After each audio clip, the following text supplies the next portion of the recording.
Enter Satoru Gojo, the pinnacle of modern day Jujutsu sorcery, the immovable object and the man who is known to be the strongest. Born with the 6 eyes and the limitless into the Gojo family, the main reason the concept of Shibuya even happened in the first place. We are going to visit the initial stages of the Shibuya arc and the involvement of Satoru Gojo. Let's get 100 likes on this video. You guys showing that you mess with the series, so I'ma keep going. Subscribe as I'm trying to hit 15k minimum by the end of the year, and let us find out the works of the man himself, Satoru Gojo. So it is the 31st of October in Shibuya. Everyone is shouting Satoru Gojo's name prior to him arriving at the scene. Gojo looks below and notices so many people are around him, around the train in Shibuya, which results to him walking all over everyone's heads, and figures out the aim of the disaster curses, and he is ready. The cheeky Gojo we know meets Jogo by telling him, if you lose, no excuses this time. But he is then surprised by their game plan. They were not joking around and let him know the first thing that will begin is killing anyone within the station. While at the same time, Gojo is hit with attacks that actually affected him called domain amplification. With Gojo in a confined space, he understands certain moves can be used and he is trying to protect, not kill people. Jogo's smirking because Gojo reacted by evading an attack and lets Gojo know you can't run away. Gojo was shocked and surprised at the fact they even thought they can defeat him. Gojo saw Hanami for the 3rd time in this series, and Gojo was annoyed that he's returning again. This causes Hanami to become the first target, so they engage in combat, and in the process, Gojo deactivates his Infinity, the limitless curse technique, dodges Nanami, grabs the arm of Jogo and snaps it with ease, chases after Jogo, and as soon as Hanami was about to use his curse technique, Gojo almost instantaneously, with a look of insanity, catches on and attaches himself to Hanami, grabbing the weak point horn thing coming out of his eyes and yanks it both at the same time. The domain amplification proved to be the only form of protection and can't cast out innate curse techniques. At the same time, Gojo only uses curse energy manipulation and physical attacks. He still poses the greatest threat in Jujutsu sorcery. He brings back the limitless technique and lets the disaster curses know if they try to neutralize the technique with the amplification, then he would counter by strengthening his own curse technique. That brings him to Hanami in what he refers to as the useless tree and blows him into oblivion by slamming him against the wall, leaving a bloodbath of Hanami. Jogo swears for him not to die in vain by doing cheap hit and run tactics with domain amplification, even though Gojo is hunting him down like a dad trying to catch his son when they did something naughty. People are dying left and right at the same time. Gojo promises to exercise these curses in front of him.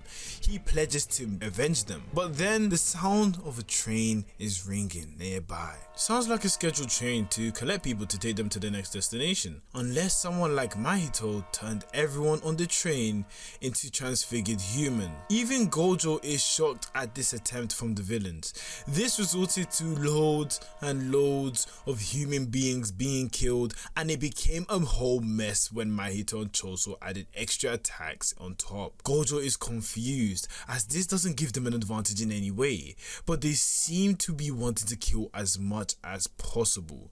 Gojo gets punched by Mahito, and Mahito's even surprised that he actually can't kill Gojo, which Gojo then recognizes him and says this is the person that Nanami and Yuji were talking about. They had a plan, and the plan was for everyone that was upstairs, covered by an Hanami, in B3F, B4F, are just gonna get thrown into B5F, and then that would cause more people to die in the process, causing a bunch of collateral damage as time goes by, which is when the attack happened. Supernova and Body Repel, and Jogo even throws a swing at him, and after, Gojo catches his arm, which seems to be a dummy since Jogo started smiling and he cut it off already with his volcano. This then makes Mahito point out the fact that Gojo is different from Yuji. He actually is able to have some sacrifices for some of the humans in order to exercise the disaster curses, whereas Yuji in the other case would be able to crumble and he doesn't want anyone to die. But the limit is bearing very near. As the numbers are whittling down, it is blatant Gojo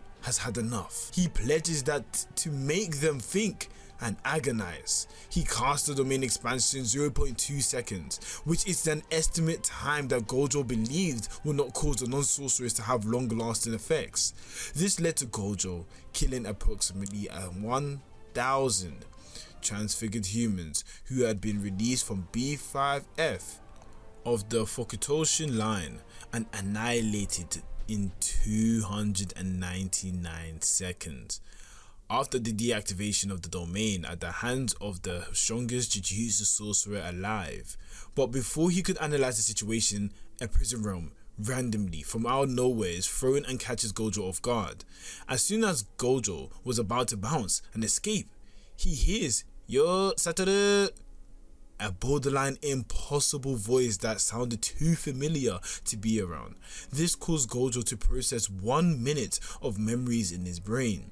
Gojo was captured by the prison realm and it looked like it was checkmate.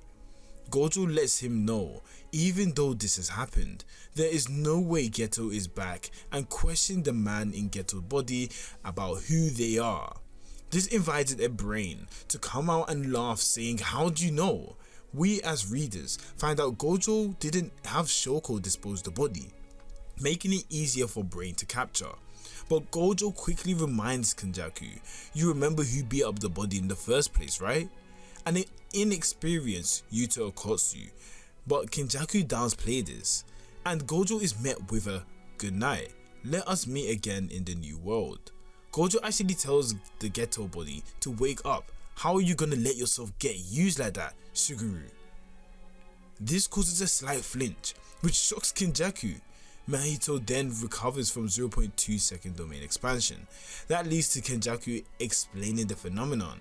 Gojo gets a bit bored and asks just to be sealed faster since he can't be asked to listen to them blab on and watch them enjoy, and the gates close. But that's not all. While Kenjaku holds the prison realm, it slams heavily onto the ground, and this is when Gojo finds out time does not pass in the prison realm. But even though all looks hopeless, he believes in everyone and their capabilities to get him back successfully. Then the last time we actually saw Satoru Gojo inside the prison realm was when Kenjaku in chapter 136 was leaving, and Yuji cries out for Gojo while Kenjaku holds the prison realm from the front and takes him away. And that was the end of Gojo's involvement within the Shibuya arc. This was pretty crazy introduction into the Shibuya arc as a whole, which makes it one of the greatest arcs that have been done and composed in shonen. I have been so thankful to experience it the first time. And I want you to comment down below how you felt about Gojo getting sealed and if it was necessary, because it was a pretty interesting experience indeed.